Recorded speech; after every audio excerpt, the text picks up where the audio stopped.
Good morning. അപ്പോൾ എല്ലാവരും സുഖമായിട്ടിരിക്കുന്നു. അപ്പോൾ ഇന്ന് രാവിലത്തെ കുറച്ച് വിശേഷങ്ങൾ കണ്ടാലോ. എല്ലാ ദിവസവും ചെയ്യുന്ന കാര്യങ്ങളൊക്കെ തന്നെയാണ്. പിന്നെ ഉണ്ടാക്കുന്ന ഭക്ഷണത്തിലുള്ള വ്യത്യാസങ്ങൾ, അങ്ങനെ കുഞ്ഞു കുഞ്ഞു വ്യത്യാസങ്ങൾ മാത്രമേ ഉണ്ടാവുള്ളൂ. ബാക്കി എല്ലാ കാര്യങ്ങളും നമ്മൾ ഡെയിലി ചെയ്യുന്ന പോലെ തന്നെയാണ് കേട്ടോ. അപ്പം ഈ അരിക്ക് വേണ്ടിയിട്ട് ആദ്യം വെള്ളം വെച്ച് കൊടുത്തിട്ടുണ്ട്. അടുപ്പിൽ തീയൊക്കെ കൊടുത്തിട്ട് വെള്ളം വെച്ച് കൊടുത്തു. നമുക്ക് രാവിലത്തെ ബ്രേക്ക്ഫാസ്റ്റിൻ്റെ കാര്യങ്ങൾ നോക്കാം. അപ്പോൾ ഇന്ന് രാവിലെ പുട്ടും കടലയും ഉണ്ടാക്കാമെന്ന് വിചാരിച്ചേ. അപ്പോൾ അതിന് വേഗം കടല ഉപ്പും മഞ്ഞളും ഇട്ടിട്ട് വേവിക്കാൻ വെച്ചു.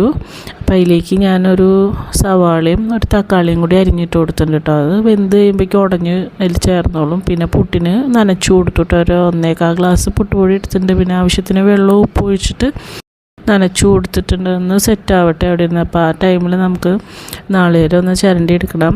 നമ്മളിന്ന് കടല വറുത്തരച്ചാട്ടാണ് വെക്കണേ. അപ്പോൾ നാളികേരം വറുക്കാൻ വെച്ചിട്ടുണ്ട്. അതിലേക്ക് ഇഞ്ചിയും വെളുത്തുള്ളിയും പിന്നെ ചെറിയ ഉള്ളിയും കൂടിയിട്ട് വറുക്കണ നാളികേരത്തിൽ ഇട്ടെടുത്തിട്ടുണ്ട് കേട്ടോ. അപ്പോഴേക്കും നമ്മുടെ കടല വെന്ത് വന്നിട്ടുണ്ട്. അതിലേക്ക് തന്നെ ഞാൻ കൂർക്ക വേവിക്കാൻ വെക്കുന്നുണ്ട് കേട്ടോ.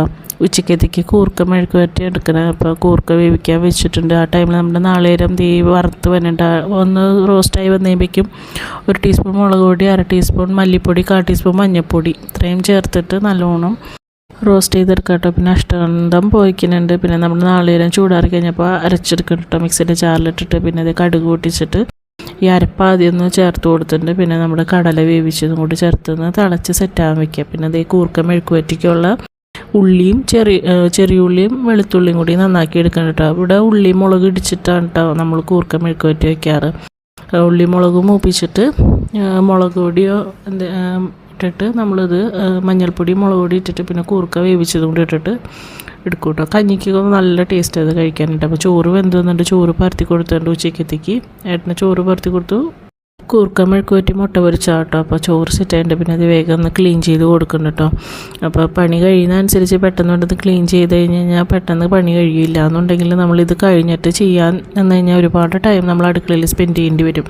അപ്പോൾ സിങ്കൊക്കെ ഒന്ന് സോപ്പൊക്കെ ഇട്ട് നല്ലോണം കഴുകി അവിടേക്ക് ഒന്ന് എല്ലാം മാറ്റി തുടച്ച് വെച്ചിട്ടോ. എപ്പോഴും അങ്ങനെ മാറ്റി തുടയ്ക്കണം. നമ്മൾ അടുക്കള എന്ന് പറയുന്നത് എപ്പോഴും ക്ലീൻ ചെയ്ത് വെച്ചാലാണ് നമ്മൾ ഭക്ഷണം ഉണ്ടാക്കുന്ന സ്ഥലമല്ലേ.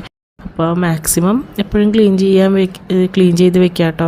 അപ്പോൾ നമ്മൾ മണി പ്ലാന്റൊക്കെ കുറച്ച് അവിടെ വെച്ചിട്ടുണ്ട്. അപ്പോൾ അതിനൊക്കെ കുറച്ച് വെള്ളം ഒഴിച്ചു. അപ്പോൾ പുട്ട് തീ റെഡി ആയിട്ടുണ്ട്. അപ്പം ഏട്ടൻ പോയി. ഇനി ഞാനും കൊച്ചും അമ്മയും കൂടി ഇരുന്ന് കഴിക്കാം കേട്ടോ.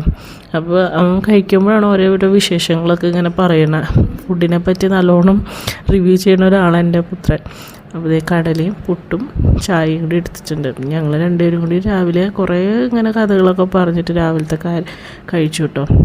അപ്പം നമ്മുടെ കുട്ടി വീഡിയോസൊക്കെ ഒന്ന് ഇഷ്ടമാണെങ്കിൽ സബ്സ്ക്രൈബ് ചെയ്ത് സപ്പോർട്ട് ചെയ്യണേ. ടാറ്റാ.